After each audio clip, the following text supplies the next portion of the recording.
Bonjour et bienvenue sur cette vidéo avec Claire, votre conseillère en allaitement et en parentalité. Le sujet d'aujourd'hui traite des allaitements longs, très longs.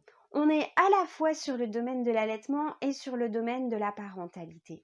Alors peut-être que vous êtes maman et que vous vous questionnez sur le temps pendant lequel vous allez allaiter votre bébé, ce qui est normal, ce qui est bon.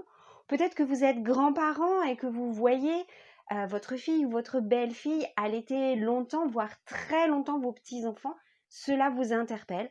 Ou peut-être même que vous êtes professionnel de la santé, professionnel de la petite enfance, professionnel de l'éducation et que vous voyez des enfants, des bambins, allaiter longtemps et que cela vous questionne. Eh bien, à vous tous, je voudrais vous donner d'une part quelques repères et enfin vous donner des éléments afin que vous puissiez imaginer si les choses vont ou si les choses ne vont pas et comment pouvoir accompagner les mamans si vous faites partie de l'entourage, les soutenir ou même si vous êtes maman, comment peut-être pouvoir défendre cette pratique que vous avez et soutenir les autres mamans de votre entourage. Alors déjà, qu'est-ce que c'est qu'un allaitement long, voire très long?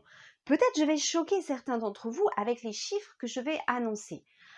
Je voudrais d'ores et déjà mettre les choses au point, c'est-à-dire que nul n'est obligé de poursuivre un allaitement qui ne lui convient pas, nul n'est obligé d'avoir un allaitement très long s'il ne le souhaite pas, et ceux qui le souhaitent peuvent le faire en toute tranquillité et avec la bienveillance de tout leur entourage.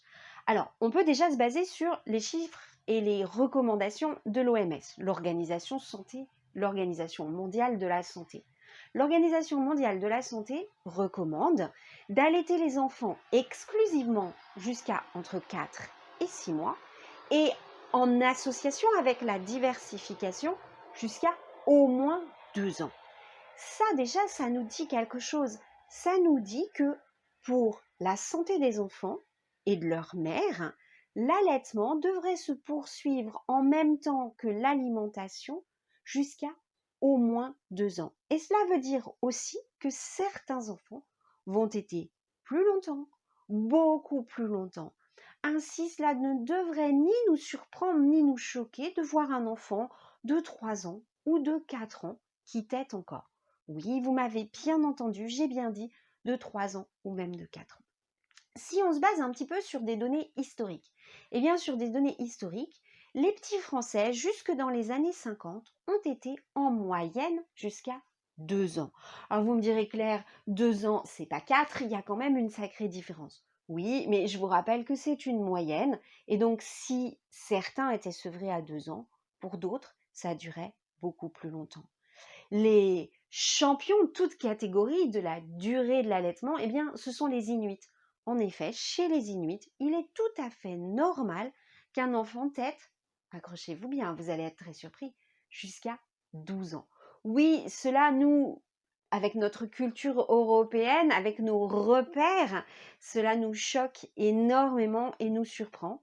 Et pourtant, ça reste physiologique et ça reste anthropologiquement normal. Alors, il est fort peu probable que vous allaitiez votre enfant jusqu'à 12 ans, j'en ai bien conscience. Ça paraîtrait peut-être très surprenant pour tellement de personnes, mais que vous allaitiez votre enfant jusqu'à 3-4 ans, cela reste complètement physiologique. Un autre repère, si on se base sur les grands singes, qui sont nos voisins les plus proches dans le règne animal, eh bien, ils ont comme nous des dents de lait, des dents qui tombent avant l'arrivée de dents plus matures. Eh bien, les grands singes, dans leur grande majorité, le sevrage intervient au moment où les dents de lait tombent pour voir arriver les dents d'adultes. Petit repère, chez l'enfant, le petit homme, les dents de lait commencent à tomber entre 4 et 6 ans.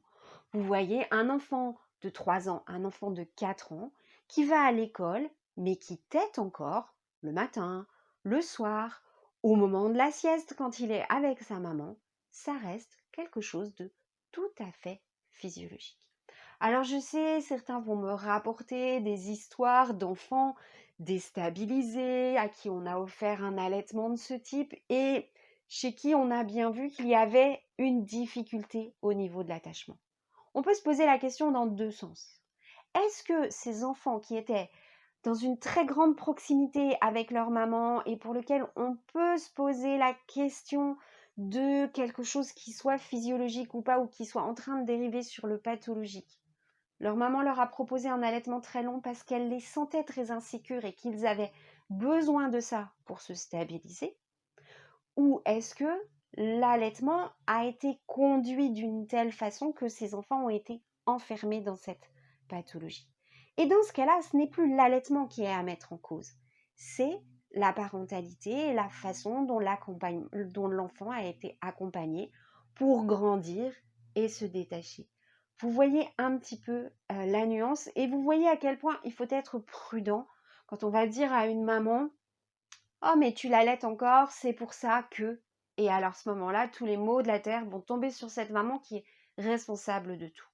Souvenez-vous, cette parole et cette vision bienveillante quand même de la parentalité, qui est que chaque parent fait ce qu'il peut dans les conditions où il est avec l'enfant qu'il a et que les choix qu'il fait sont les meilleurs pour cet enfant dans ces circonstances-là.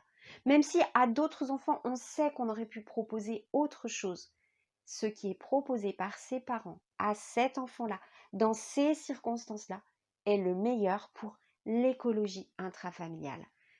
Si on a le sentiment qu'il y a quelque chose qui ne va pas, qu'on soit parent ou qu'on soit professionnel, et qu'on se dit qu'il faudrait faire changer les choses, à ce moment-là, posons-nous vraiment des questions, ne changeons pas comme ça le haut de l'iceberg sans vraiment avoir compris ce qui se passe.